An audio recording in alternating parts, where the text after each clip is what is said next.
You're listening to Answers for the Family with Alan Cardoza, right here on LA Talk Radio. Greetings to all of you listening around the world, and a warm welcome as we bring you another edition of the Answers for the Family radio show. I'm your host, Alan Cardoza, and if you're a regular listener, thank you for joining us once again. And if this is your first time, please make yourself comfortable as we bring you Answers for the Family.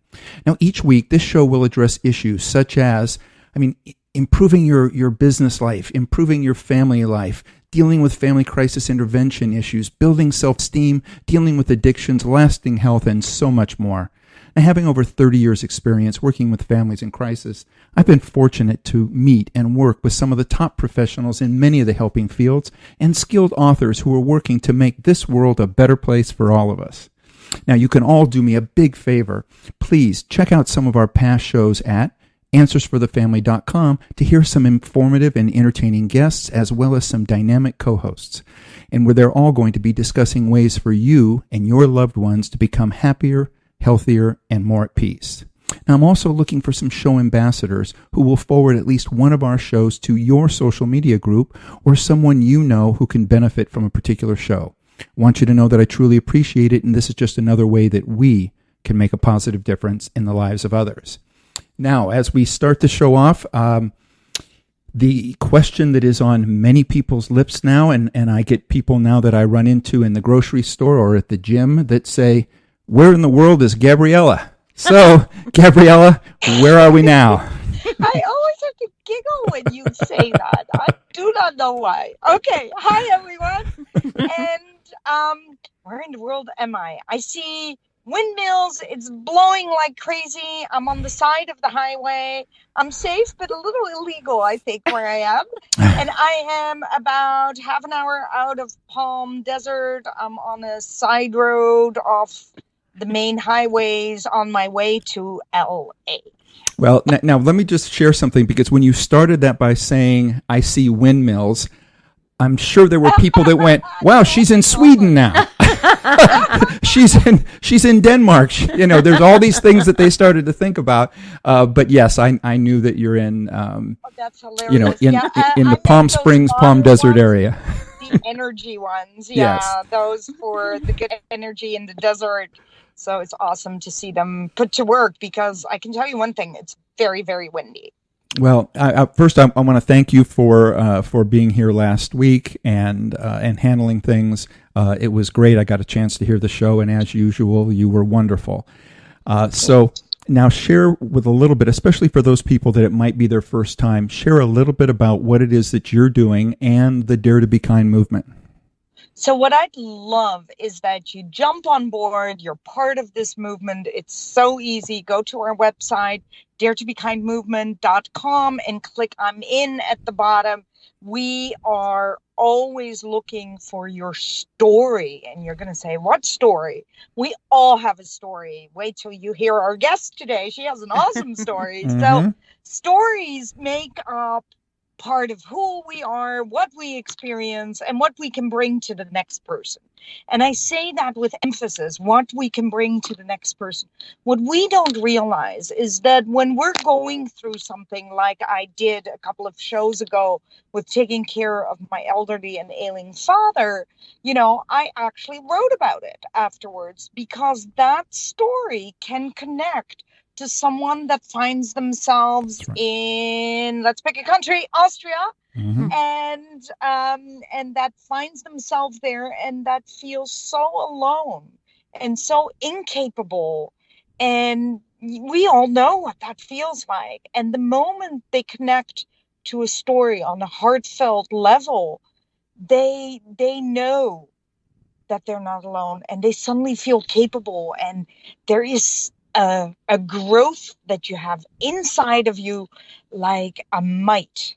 I call it a mite. Mm-hmm. And it grows, unfortunately, from the inside. I'd like to grow a little bit from the outside, but you know what? It grows, and that mite helps you to overcome whatever situation that you're in right now. And I really mean that. So the Dare to Be Kind movement collects all these stories, talks and interviews all these people. And so we want you to call Alan. do more than ask him where I am. Say, when can I be interviewed? That's what we want. Because your story gets the awareness out there, whether it's suicide, whether it's bullying, whether it's harassment in the workplace, whether it's school shooting, whether it's taking care of an ailing family member, whether it's death, whether it's grieving your dog. All these things are experiences that we have every day. And one of the things that you'll learn, from our guest is that without you, our stories actually don't get to have an impact. So, for example, if I see something odd every single day in the street where I live and I report it, I might actually save a child. I might actually save someone that's in human trafficking. And I'm just saying that because I know a friend of mine who did that.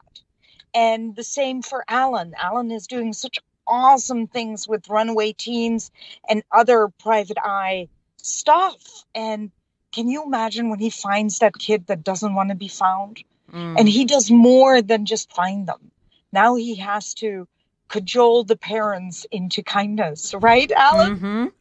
Sometimes, yes. Yeah. And kindness means, can we do it differently? Yep. Is there a way that we can stop being rigid? Is there a way, we think of kindness as lovey-dovey, but it's so many things.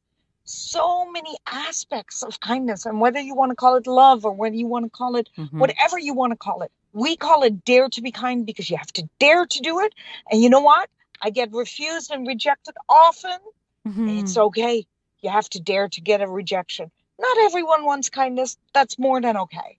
But just remember one thing. It has nothing to do with money. And let's do one simple act of kindness in a 2-mile radius. And our guest is doing it in a much broader radius. But let's start with 2. And that's basically what we're about. Well, you know what, Gabrielle? I can't encourage, what you're doing is incredible, but just to spread that awareness, because, people could, when you get on an elevator, just tell someone, oh my gosh, you look so pretty today. That simple changes somebody's complete confidence level. That's love. That's kindness. And we could do it all day long to people in line. And have you noticed that person grows from the inside? They stand straighter. They hold their shoulders less slumped. They're suddenly active and present. It's amazing when we do that. I do it even the other way. When everyone looks at the floor in the elevator, and I go, maybe this is a moment to all say hi. And they look at me like, you annoying little thing. I do it anyway.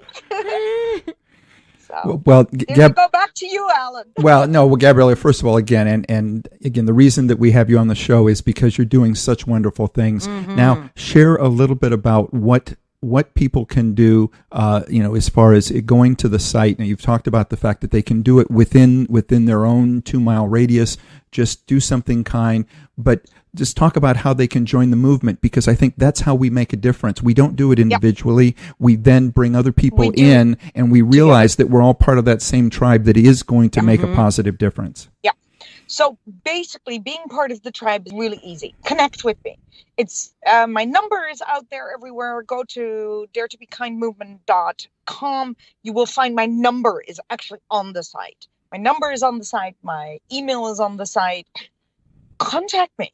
The worst you can get is my answering service because I'm talking to Alan. But, you will in a jiffy. I call you back. And it doesn't matter where you are. We have WhatsApp, we have Skype, we have Zoom. It doesn't matter what country. It doesn't matter what time zone. Your story, your voice matters. And just by taking the act of calling me, you are part of that movement. So we want kindness instigators that in their country try to do exactly what I do, because we can't all do it alone. We have to do it together. And your story. So what is it that you experienced when you were in South Africa? What happened to you when you were in LA watching homeless people? Is there something that you can teach us? And don't worry. If you're worried about writing, I'm an author. I will help you write the story. It's not about that. I just take the interview And I'll do the magic behind the scenes with a lady called Tomoko, who's basically my brain and my right hand. And she'll make sure that your story is so beautiful and connects with people. And that's what we want. That someone reads that pain that you went through, and it didn't go for nothing. At that moment, it's going to help someone else. Absolutely. That's what we want. Now, but there is something else that we want. Now, anybody out there, if you are the person who books speakers anywhere in the world, okay, go, get a hold of Gabriella. I mean, she is speaking at schools, at hospitals, at, the Rotary Club, whatever it is, whatever group it is that you have. Universities, yep. Yes. Whatever group it is that you have, or maybe you're connected with the media. Maybe you want to do a piece on a local TV show or something. Get in touch and find out what the schedule is, because she'll shift the schedule and swing by. Because I've seen it. I've been, where are you this week? And she says, well, I'm here. But next week I'm going to be here, and we're making this shift because we got this great invitation to go to a particular area. So wherever it is. I'm grateful you said that, Alan, because I don't ask enough for the movement. And it is true. To keep our movement alive, I need to do way more paid speaking than the stuff that I do voluntarily, of course. So I ended up having 2 days volunteer work, whatever that entailed, 2 days talking for free in universities and schools, and 2 days interviewing. And that's basically your week. And now it's turned into 24/7 volunteering everywhere. And that, Alan is totally right. I need to bring a little shift back in there, because otherwise I'm knocking on your door. Yeah, I was going to say that particular speech might be from your front room. So yes, the movement does need your help. And I know you feel like you don't see it, but just sit with me over the phone, on Zoom, anywhere for half an hour, and you'll understand that this is happening. People shift every day because you've taken the time. That's the key word, time. You've given them time. I have children that say to me, you spend more time with me than my parents. And that kind of makes me cry, because at the one hand, I'm really glad someone sits with them. But on the other hand, if that is something you could do between now and next week's show, give your time to someone. And it doesn't have to be 5 hours. The time could be 10 minutes. That's what I hope that you'll do this week. All right. Well, with that, again, I think everybody has their marching orders now. So if you know that you want to do that, if you're driving, if you weren't able to write that down, please know that you can go to the Answers for the Family website or Facebook page. We will have that information as to how you can get a hold of Gabriella. Or again, go to the Dare to Be Kind movement .com, I think, and then go to .com, and then go to the Dare to Be Kind movement Facebook page, and you will see there's clips of her speaking at school. So you'll see what's going on in these kids' mind. You'll see them change as you're watching, or whatever group that it is. You can see it and you can feel it. So is it Dare the number 2 to be kind, or no? It's Dare TOBE. kindmovement.com. Yeah, okay. Good call. Yeah, good point. Good point. Yeah. Our hashtag is D2BK. Okay. I also, because I think you're doing this work, but there's something magical, and everyone should know this, that if you take, because I've been experiencing it, but if you take one step, just one step of faith, or in what you're passionate about, in kindness and love in the universe, one step, the universe and God will meet you 99% of the way. Yep, they do. Yep, and help you with those next steps that may seem a little more difficult. That's a great point. Thank you for saying that. Yes. Agreed. All right. Agreed. Yes. So anyway, with that, we are going to talk a little bit about a topic that, for those of you that have listened to the show for a while, you know that it's very near and dear to my heart, because it's something that I have sort of been a boots on the ground person for many, many years. And I am just so thankful that there are people like Kelly that are out there continuing this fight, but doing it from the standpoint of drawing publicity to it, drawing things, to where people are now seeing it more, as opposed to, I've been to where I take on a case and I work a case and I may help one person or one group. But this is a way in which I think the information is getting out there in such a way that it makes a great difference. So, well, I want to be clear that, well, first of all, there's power in media, yes, that, in radio, yes. right? And so when you do a film or documentary, you have, that platform, which is amazing and awesome to spread awareness, to create awareness and a call to action.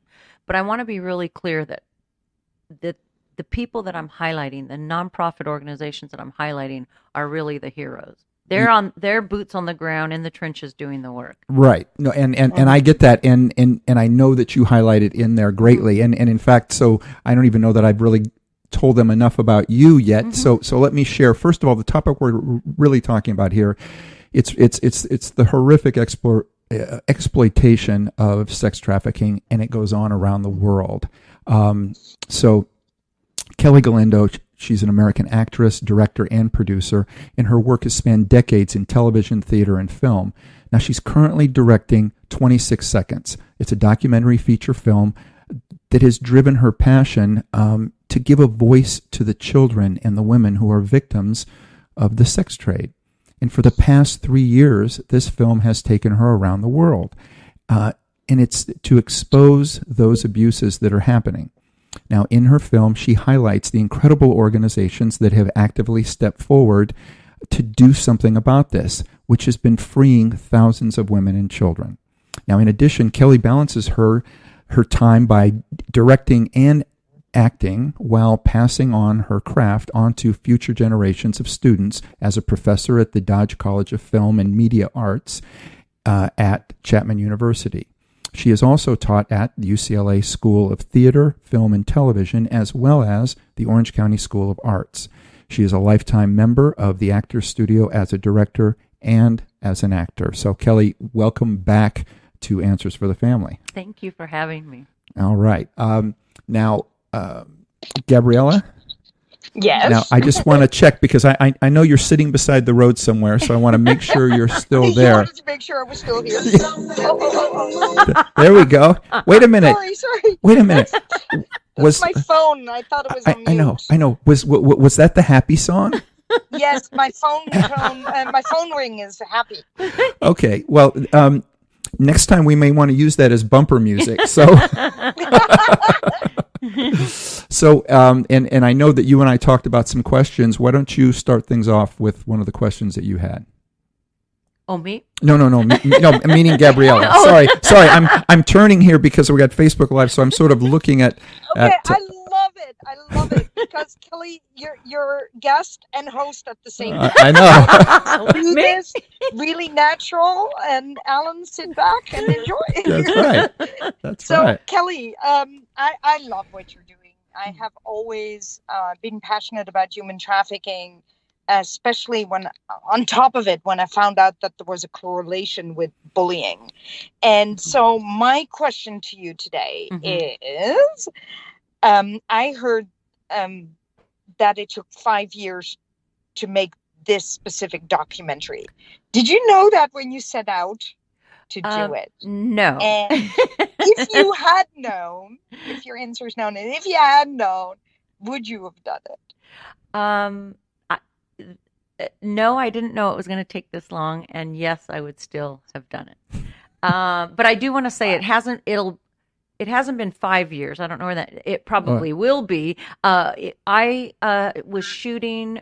I was in production, filming in 9 different countries for 3 years, and so production wrapped August 31st, which was that 6 months ago already. Yeah. So 3.5 years. But now we're moving on to post production, and I have a praise report. We just got a incredible editor, and that's everything. He's won 3 Emmy Awards. His name is Mark Wilkin.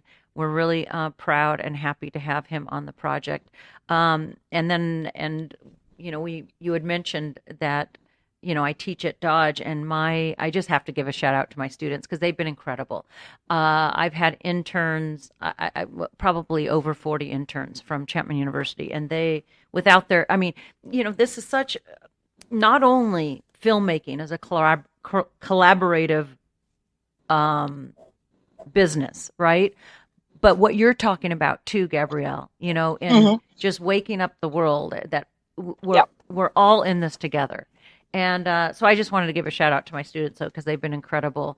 And I have a team this summer, assistant. They actually, most of them just graduated. I have a couple that are still in school for another year, but most of them just graduated this May. I think just Saturday, 2 days ago. But they'll be a senior editor and myself. So, but no, I remember one of my students 3 years ago saying, "Oh, this project will take you about 5 years," and I said, "No," and he goes, "Yeah," and I go, "No," and he was so right because I even think it's even more from pre-production, production, post-production, and then marketing and promotion of the film, right? Yeah.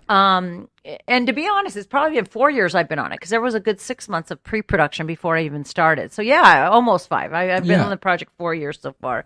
But I started out, Gabrielle, I said, God, you reveal the story that you want told. So I knew it was going to be a process. Mm-hmm. I was learning as I went. Through the survivors that I've interviewed and the human trafficking experts and the founders of the nonprofit organization. So, of course, I was learning as I went, as it should be. You can't just do something without even knowing anything about it. But I am happy to say that somebody did tell me that I was on track, doing great, because documentaries sometimes take 5 to 10 years. I said, "What?" So I'm hoping it was. So I'm hoping it's not 10 years, but the answer is a resounding yes. I would have done it again. Now you mentioned a little bit about the interviews, and in fact I was talking with somebody who knew that you were going to be on the show, and they said, I think they got the press release, so they knew a little bit about what you've done, and they said, "Oh my God, wasn't that dangerous?" So the question then is that, and I know that it can be dangerous getting interviews like that because those interviews are essentially evidence. How were you protected? And did it get dangerous? How were you protected? And how were you able to convince the women, in some cases, to talk on camera because there's a fear of them also? Well, I have to say the danger wasn't with the interviews, and I'll tell you why in a moment. The danger was when I was shooting undercover in red light districts and in, clubs or karaoke bars or wherever they're selling women. That was the dangerous part. And especially my trip to Iraq, obviously, because at the time ISIS was not, was prevalent there. But the reason why it wasn't dangerous with the girls is because of my partnerships with the nonprofit organizations and my media agreements. They actually arranged for me to interview survivors that have been through their programs. So it was much nicer. Yes. Yeah. So that part wasn't dangerous. Yeah. That's good. Yeah. Nice. Now Nice. so you but it was undercover though, right? I mean, you just alluded. I'm so curious. Not my interviews with founders or human trafficking experts or survivors. That wasn't undercover. My B footage, basically, when I go into the clubs. Yeah, the strip club. Correct. There. Correct. Were you ever at a moment that you thought, "Gosh, they can see my face, and I need to be really aware and careful," because you almost feel like you have their lives in your hands there? You know what? I have that gene of not having fear. Or maybe it's just my, I believe in what the Bible says, not to have fear. So I didn't have fear. I also think that, when I was in Thailand, I remember I had a Sony A7 on me. It's not a small camera, and I was going down the red light district with it. And I think that because I look like an older housewife, I think that they, I think that they don't notice what happened until after I've passed, and I've already got the footage. Okay, for everyone on the radio, Alan, you have to put a picture up of her because I'm sure it's totally baloney what she just said. Okay, But this I mean, is two women understanding each other here. well, what I mean is, it's not like. I think me being a No, woman no, shooting it was no, different it's than baloney.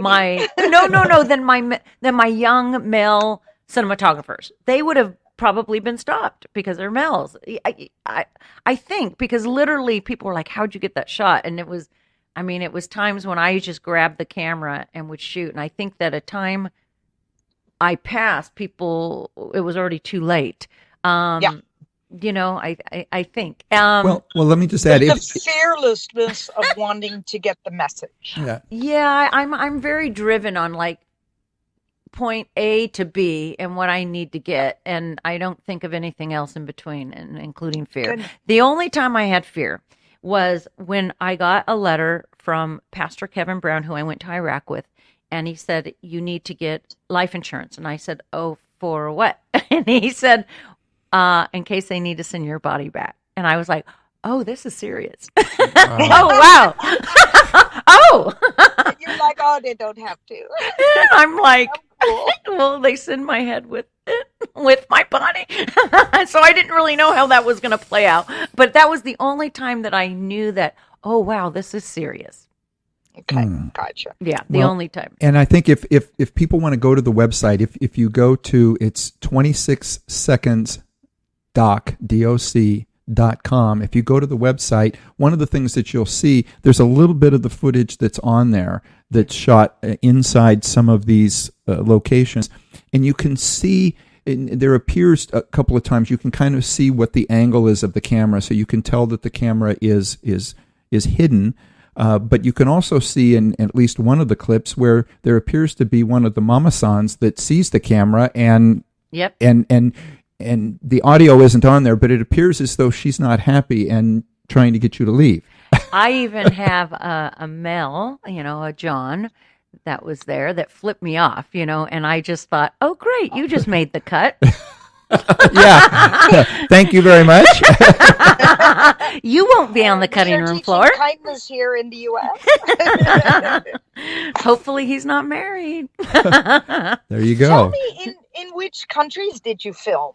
I shot in Thailand, Cambodia, India, Iraq, East Africa, Mexico, and then right here in the U.S.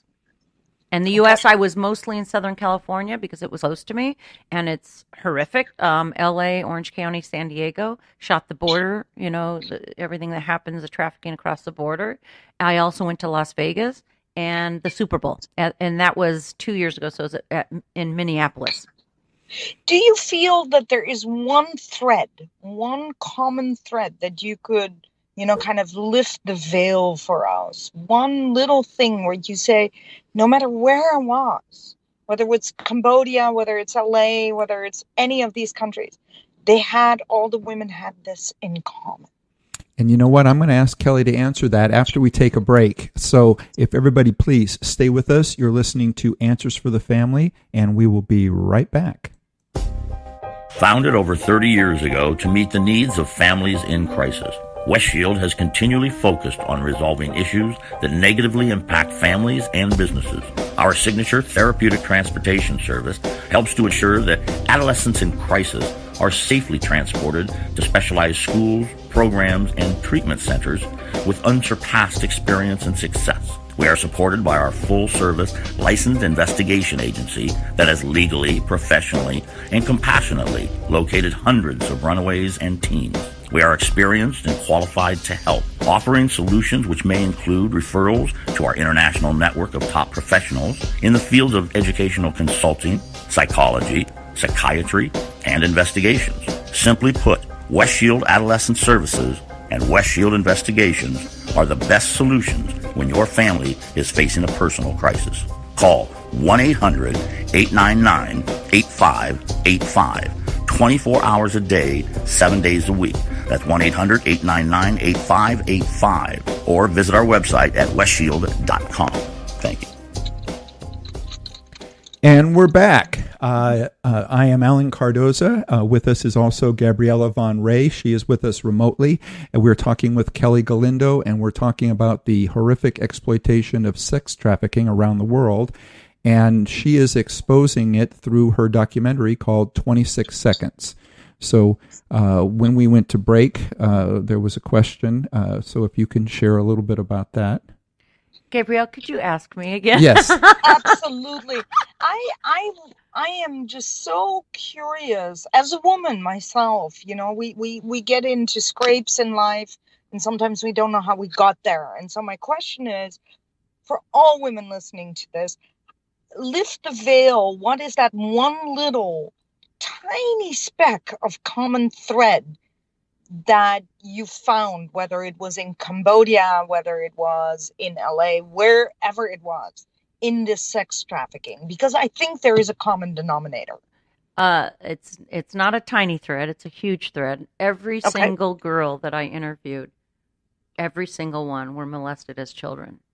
So what happens is it already breaks down their self-esteem, their confidence, and they're already prone to be trafficked.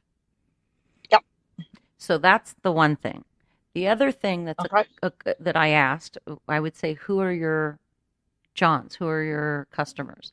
Every single one is married. That's married. So So I remember Paul Lauer. He marketed Passion of the Christ, Chronicles of Narnia, and Narnia. Sorry, Narnia, and the Bible series. And he's waiting for my project to get done so he can market my film. But Paul asked me. He said, "What are the 3 top things that could change this?" And I said, because these organizations I've highlighted, they deal in either prevention, rescue, restoration, reintegration, or prosecution. The organizations don't, but the HT experts and the law enforcement. And he said, well, what are the top 3? And I said, there aren't a top 3. I mean, you need all of them. Yes, rescuing the survivor, restoring the survivor, reintegrating the survivor so that they have a craft and a trade where they can earn income so they don't go back, are so important to the survivor. I said, but prevention and prosecution is the thing that will put a dent in this, in human trafficking. Because prevention would be education, like in poverty-stricken areas, we have organizations that do prevention where if the children don't have parents, basically it's kind of like an orphanage, but a few of the organizations that I've highlighted have that. So these children would have been trafficked if they weren't in these homes being taken care of. So prevention is extremely imperative, but prosecution also is. And so now going back to every single John is married. So here in the United States, we have that luxury where citizens, by voting in laws, can change things, right? I mean, they don't have this luxury in some other third world countries. But here in the States, they do, which means if a John was caught buying sex, instead of giving a slap on the wrist, if it was a $20,000 fine and minimum 5 years in jail, which they wouldn't spend 5 years, they'd spend 6 months to a year. And then they have to go home and tell their wife and family, we need to pay $20,000 and I'm going to jail and there'll be no income coming into the home for 5 years. I can tell you there would be less of this. Well, and it's a great point, and it's already worked when you look at drunk driving, because the time in which drunk driving started to become because it was continually increasing. For many, many years it was increasing, and the only time in which it actually started to go down was when they put some teeth in the laws and they increased the fines to a point in which people then they would think about it and go, wait a minute. That's right. This is now not just something that's going to affect me temporarily. It's going to affect my family. And then they did campaigns. Yes, that's right. So many campaigns with Bob. Yep. And I don't designated driver. And I don't want to say that traffickers just aren't as equally responsible. They are, and there should be more severe when they're caught. They should spend a lifetime in prison. I think anyone that would rape and sell children for sex should go to prison. But the reason why I'm stressing about stricter laws on the Johns is because that's the demand. If there was no demand, then the traffickers wouldn't be doing it. The reason why traffickers are selling children and women is because it's easier and they make more money and they spend less time in jail than selling drugs and weapons. Which is exactly that's and that used to be, and it isn't until they have put more teeth in the laws that yes.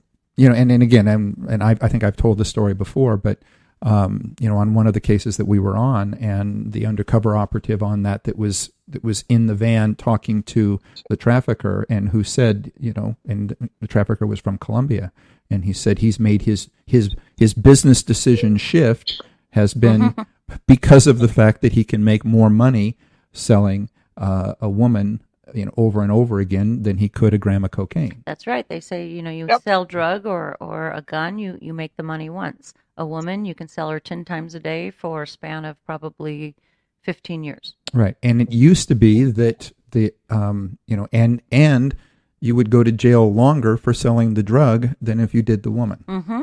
Now that part, fortunately, has changed. Do you discuss in your documentary at all that aspect of money, greed? Oh, it's all about money for everyone. Because I when I hear this, I just, you know, it's not just greed from the traffickers. I mean, that's part of it. You know, they're making money. That's why they're doing it. But also the need of money. They're in very, you know, poverty-stricken countries like Cambodia and India, their own mother and parents will sell their 2-year-old child for pennies because they need money. So it's all about money at the child's expense. Yeah. They're actually, they even, in Thailand, they're so happy when they have a girl. They're like, oh, she can take care of us. Like, they're going to sell that child. Like, it is crazy. But it's attitude. Like I read something very, very recently. A teacher in Holland went to Thailand and then got caught in Thailand. Oh, you mean a male teacher went there to buy children? Yeah. Yeah. So that, you know, why, I mean, we talk about mental health. It's almost like we need to talk about mental health with these men. You know, you have a wife at home. That's right. You know, discuss. There's only 2 in the whole country, and I think it's brilliant. I filmed it, but the one I filmed is in San Diego. It's a John school. So when Johns get caught, they got to go to John school. I still think there need to be stricter laws, though. I think they need to pay a $20,000 fine and go. But there's a John school, which means they get educated, and so they have a panel of survivors that are now advocates. So they're on the other side, but so that these Johns have to see that this is a person, and they'll have other Johns on the panel to talk about it. It's an addiction. It really is, right? Because it is an addiction. Because I asked the survivors, you know, who were more violent with you, the Johns or the traffickers? And they go, oh, the traffickers. I very once know, like hardly ever. Johns are just there to pay their money, get off, and be gone. So it's not like they're violent people. Johns need help. Yeah, they have addictions. So I really love this idea of this John school that they have in San Diego, and there should be more. They should be in every state, every city, just like AA meetings. So you can go to them anywhere.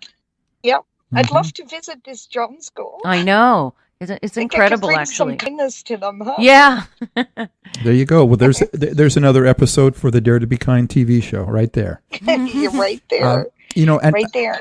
Another area, and I'd like, Kelly, for you to talk about a little more, that has to do with homelessness and the amount of poverty that's going on out there.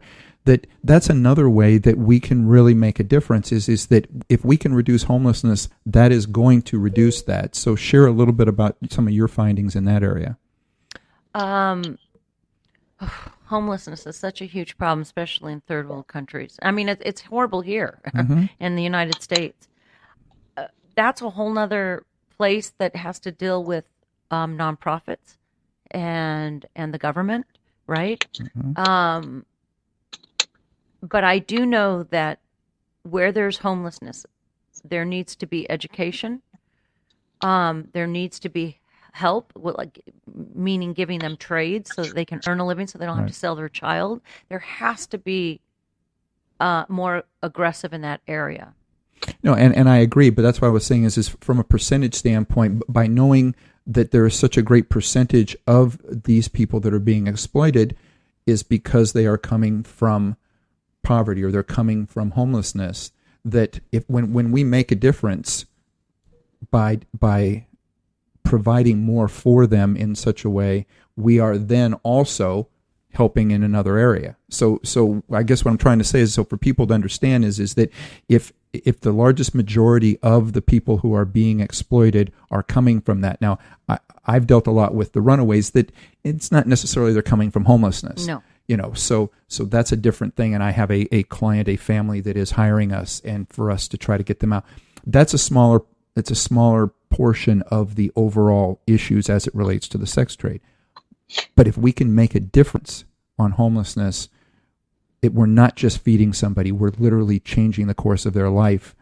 Yes, it's like you don't want to give someone a fish, you want to teach them to fish. Exactly. Yeah. You know. Can I add something, Kelly, here? As a woman myself, I remember when I was young, and I know that my parents were from another generation. I mean, mine really were. They were a lot older when they adopted me. But, I mean, it was almost, I think they already taught me that if you didn't do well in school, oh, too bad, you'll get married.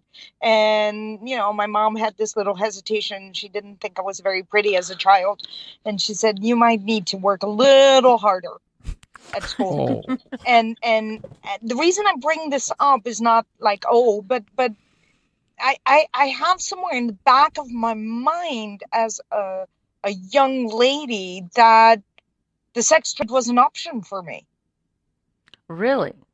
And so I just want to, I don't think I've ever said this out loud, but I just kind of want to throw it out there because, No, the reason why I say, understand that, but I think there are many like me. The reason why I say really is not in judgment, but in question mark, because my background is I was an actress for many years, my young 20s. So when I'm interviewing these girls, I feel a kindred spirit. I mean, I wasn't trafficked, but I certainly was exploited.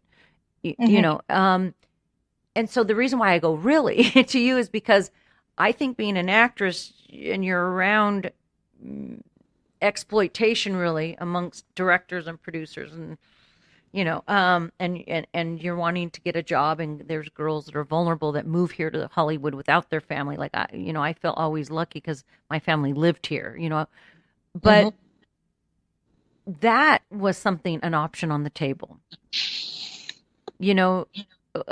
Not sex trafficking, but prostitution, really.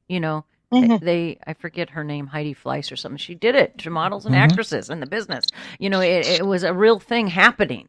So, but coming from you though, saying you felt it was an option, I'm in shock. Yep. But I think. I mean, if you think of it, my mom between 1966, my adoption, and her death in 2012, had that attitude and that's why I think awareness and education is key. And I hear you say it, I hear Alan say it every day, but we never pick an ordinary person. In this case, I just said what I felt because we know it's an option. I bet you anything, Kelly, if I asked 10 of my girlfriends during that era, they will all say it was an option. We knew that if we weren't pretty enough, we could have had the sex trade. And I'll add something horrific, and I find this part horrific, that when I was 15, my dad said, I do not know where you got this idea from. And I said, well, Mom, kind of blah, blah, blah. And then he said, I thought we saved you from the sex trade by adopting you. And I was like, whoa. So what country are you from? Pakistan. Oh, okay. And in the orphanage, they did tell me later that all the girls would have become after, between 5 and 10, you do the sewing part, Yeah. like little things that you sew. And then from 10 on, because they're mature very, very early. I'm talking about their bodies. So basically most Pakistani and Indian children get their period between 7 and 10. And so, then you're part of the sex trade. Wow. While living at a Catholic orphanage. Well, I'm wondering because we our unconscious is you definitely how old were you when you got adopted? 3 years old. So Okay. when I knew that, I was told that kind of the sex trade was an option, being a hooker was an option if nothing would work out. I must have been 12. Yeah, but I'm thinking you heard it even from 1 to 3. Earlier, yeah. Yes, it's just unconscious, and it's Okay, there. gotcha. That's okay. That's what I'm thinking. Yeah, me too. I probably did. Okay. Yeah. Yeah. Or saw it. If you didn't hear it, you saw it. So it's not becomes an option. Yeah. Yeah, and this is my next question, actually leaning into that. I follow one of the groups, and I wish I knew their name today, like right off the bat, but I don't. And they're doing awesome work. And they taught me a lot about the sex trafficking. But what I've also learned, and I wanted your take on this, that there are many children being adopted, as a grown child, meaning 8 years old, 10 years old, 12 years old, boys and girls from Mexico, other places in the U.S., and they're all used for sex trade. Absolutely. It's happening. And what's your take on that? How can Alan and I and everyone that's listening be vigilant without being a busybody? If you see something, say something, number one. There's a great film. Be a busybody. Yeah.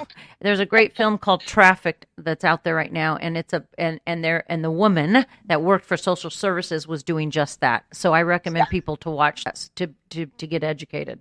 And if you see something, do something. All right. Now, I want to touch on some listener questions real quick, but we're down to about 2.5 minutes. So this one reads, my husband's daughter from his previous marriage disappeared when she was 16 years old. The trauma of never finding her devastated his life for a number of years. To this day, he believes she was a victim of human trafficking. We have 2 teens, and as hard as it is to show them films, these type of films to our kids, we believe it is critical for them to be fully aware of the dangers in our own backyard. We look forward to your documentary when it hits mainstream, and we'll be looking out for it. This is from Melissa in New Jersey, and she adds, what else do either of you, I guess that means me, suggest that we do? Oh, I would volunteer. Find an organization. I don't know where you live, but you can't. If you go onto my website, in New Jersey. Oh, New Jersey. Okay, I'm not working with an organization in New Jersey, but you certainly can Google it. But an organization that is working in anti-human trafficking and just serve in some capacity, and you will learn. I second that. And then another quick question. This one says, I read an article about an analysis on human trafficking across the world, which also included forced labor. The study identified 3 tiers. Tier 1 included governments that are acknowledging the problem and making an effort to curb it. Tier 2 is slowly coming around, and Tier 3 are doing virtually nothing. A few of the worst offenders that were listed in this was China, Russia, Belarus, Venezuela, Iran, and Central Africa. Though some of these have strict laws on the books, they rarely prosecute anyone. I read that you traveled around the world to put together your documentary. What do you see happening in these Tier 3 countries in the future? And this is from Ben in California. Well, I certainly know that all of the films and documentaries that are happening is creating awareness. I do know from the countries that I've been to, there's incredible nonprofit organizations that are working either in prevention, rescue, restoration, or reintegration. But this has been an issue that's been around from the beginning, and it will be around. I don't think my film's going to stop it. All we can do is create awareness and a call to action. And just like when Gabrielle started the conversation, we can all do something. We can all work together. So, and we must. We must. We're a tribe, and we must protect children. period. Okay, and because we're running out of time, just real quickly, so a call to action. What can people do to help right now? And this is a project that many people would want to support. Can they donate with their time, their talent, their money? What can they do now? So in helping 20 seconds, please go on to the website and click on the funding campaign. And, we need to raise funding for post-production. Excuse me. So if you go to 26 seconds, plural with an S, doc for documentary, 26secondsdoc.com, scroll down to the bottom on the home page, and you'll see the funding campaign. Please click on it, read about it, and do what you can. But I also, if you don't have money, you can volunteer to organizations. You can, whatever your gifts are, whatever you have available to you. But, even go to my website, because there's a tab called NGO organizations. And all of the organizations that are highlighted in my documentary, if you click on their logo, it will take you to their website and get, whatever stirs your heart, whichever organization that you feel passionate about, call them, get involved. That's great. Kelly, thank you so much for what you're doing. I just want to acknowledge that you're really making a positive difference. You've dedicated so much of your life to this, and I appreciate it. Oh, thank you. Gabriella. Thank you, Kelly. Thank you, Gabriella. I love it. I'm not done with the questions. Yeah, well, except for the fact that we're out of time. So, but again, so for everybody out there, please be sure to put us on your calendar. Tune in next Monday when we'll be joined by Mary Havens to discuss her new book, The Shadows of My Heart, Overcoming Domestic Violence and Abuse. If you get the opportunity, please visit our archives of past interviews at answersforthefamily.com. You can subscribe, and it'll come directly to you through iTunes, Stitcher, YouTube, Vimeo, Spreaker. We're apparently connected to all of them. So, and I appreciate my producer who takes care of these things. If you like what you hear, please leave a review. It'll help us reach more people, and we greatly appreciate it. Next time you're on Facebook or Twitter, please remember to stop by our page. If you like what you're reading, please like us. And Kelly has one more thing to add. One more thing to say. I just want to let you guys know that 26 Seconds, the pilot, is available now on Amazon Prime, iTunes, Google Play, and YouTube. So you can see the pilot and the trailer on those platforms right now. That's great. I'll share it this afternoon on social media. Thank you. Perfect. And for everybody out there, be good human beings. And we will be here next week for your listening pleasure. Thank you.